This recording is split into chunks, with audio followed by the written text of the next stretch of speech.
Nous voici au creux de la vallée de la Vienne. La rivière prend sa source dans le plateau de Millevaches et se jette dans la Loire. Ces méandres découpent un paysage fait de vallons, de bois et de prairies. Les berges douces se resserrent parfois pour former des coteaux plus abrupts.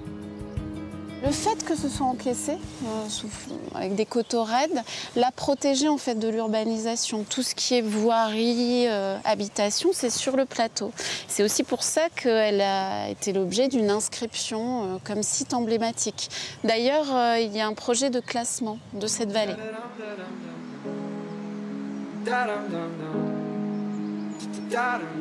On y trouve de nombreuses espèces végétales remarquables. Les premières arches du pont sont effleurées par l'implantation généreuse de la ripisylve. La ripisylve, c'est le cortège forestier boisé qu'on trouve le long des rivières ou des cours d'eau. Ça vient du latin, donc ripi lié à l'eau, la rivière, et sylve, sylva, la forêt.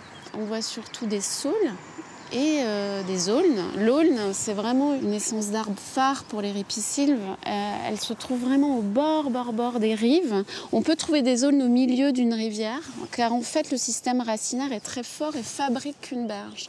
Et du coup, il protège vraiment les rives de la force du courant, ce qui fait que la rive reste vraiment intacte. Bourgs, villages, corps de ferme ponctuent les versants à flanc de coteaux ou en ligne de crête. Ce hameau dit des Deux Moulins est très caractéristique du Limousin. Une usine, un moulin et des bâtiments d'habitation se sont partagés fut un temps, cours et chemins, au prix de nombreux conflits. Tout est réuni aujourd'hui. Le sol en fait est préservé, reste enherbé avec des pavages, des cailloux, et on chemine comme ça entre les bâtiments dans un écrin très vert. On se trouve sur un chemin de plusieurs moulins tout au long Donc ça, c'est de la Vienne. De la vallée de la Vienne. Oui, enfin de toutes les vallées en général, mais celle-ci en particulier.